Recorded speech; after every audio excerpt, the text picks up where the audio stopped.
గారికి తోటి మిత్రులందరికీ వచ్చే వందనాలు. చివరిగా మరి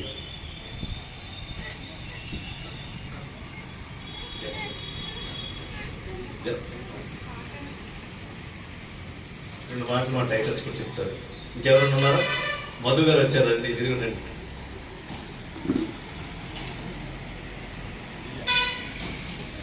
మరి ఈ ఆగస్టు 15 స్వతంత్ర దినోత్సవ వేడుకలు విచ్చేసిన పెద్దలందరికీ, అలాగే పిల్లలకి అందరికీ కూడా నా స్వాగతం. అదేవిధంగా మరి మనకి స్వతంత్రం 1947 ఆగస్టు 15వ తారీఖు వచ్చి ఇప్పటికి 75 సంవత్సరాలు గడిచింది.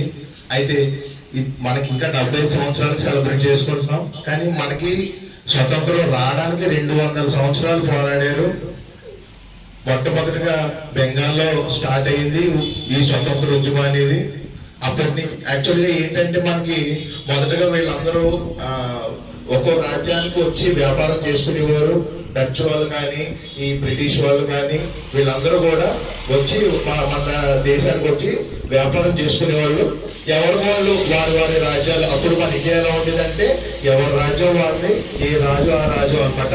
వాళ్ళ రాజ్యంలో ఏముంటే దాన్ని వాళ్ళు కొనుక్కొని వెళ్ళేవారు. వాళ్ళు అప్పుడు అర్థమైంది ఇండియా చాలా సంపద దేశము, అన్ని మినరల్స్ అన్ని కూడా ఇక్కడే ఉన్నాయని చెప్పి వాళ్ళకి బ్రిటిష్ వాళ్ళకి అప్పట్లో చెరుపులు పుట్టింది. అప్పుడు ఏం చేశారంటే ఈ రాజు ఇంకో రాజు మీద యుద్ధానికి వెళ్ళాడు అనుకోండి.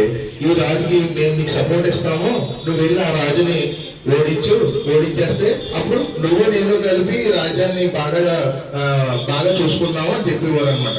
అప్పుడు ఈ రాజు ఏమనుకునేవాడు అంటే, ఓకే నా రాజ్యం బాగానే ఉంటుంది, నేను ఇంకో రాజు మీదకి యుద్ధానికి వెళ్ళి జయిస్తే నా రాజ్యం ఇంకా పెద్ద అయిపోతుంది అనుకుని బ్రిటిష్ వాళ్ళతో పాటు వెళ్ళి యుద్ధానికి వెళ్ళేవాడు అనమాట.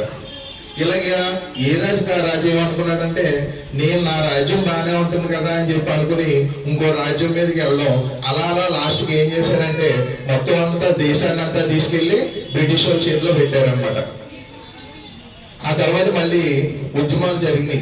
ఎప్పుడైతే బ్రిటిష్ వాళ్ళంతా కూడా వ్యాపారం కాస్త చేయాలనుకున్న వాళ్ళు మొత్తానికి ఈ రాజ్యాన్ని పరిపాలిస్తే వీళ్ళు మనం కొనుక్కోవాల్సిన ఇక్కడ ఉన్న ఐటమ్స్ అన్ని మనం కొనుక్కోవాల్సిన అవసరం లేదు, డైరెక్ట్ గా దోచుకుని వెళ్ళిపోవచ్చు అని చెప్పి మొత్తం దేశం మీద దండెంతో స్టార్ట్ చేసి మొత్తం దేశాన్ని పరిపాలించే స్థాయికి వచ్చేసారు అనమాట.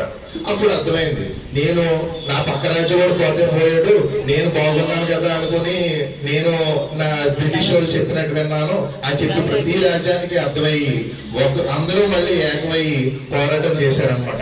అప్పుడు ఎప్పుడైతే మొత్తం దేశం అంతా ఏకమై పోరాటం చేశారో అప్పుడే మనకి స్వతంత్రం వచ్చింది. అలాగే ఇప్పుడు కూడా మనం కూడా మన పక్కోడు మన పక్కింటోడు ఏ విధంగా పోతే పోని అని చెప్పి మనకి స్వార్థంగా ఉండి అనుకుంటాం. తీరా లాస్ట్ కి అది మనకే ఇబ్బంది అవుతుంది. కొన్ని విషయాలు మనం ఒక దేశ పౌరుడిగా ఉంటామంటే కొన్ని విషయాలు మనం పాటించుకుంటూ ఉంటే అది మనతో పాటు మన సమాజం కూడా చివరికి మారుతుంది అనమాట. అలా ఎలాగంటే కొన్ని విషయాలు ఎగ్జాంపుల్ కి ఒక ట్రైన్ లోకి వెళ్తాం, కొంతమంది ఆ బాత్రూమ్ చూస్తే టాయిలెట్లు ఎలా పడితే అలా చిరాగ్గా ఉంటాయి.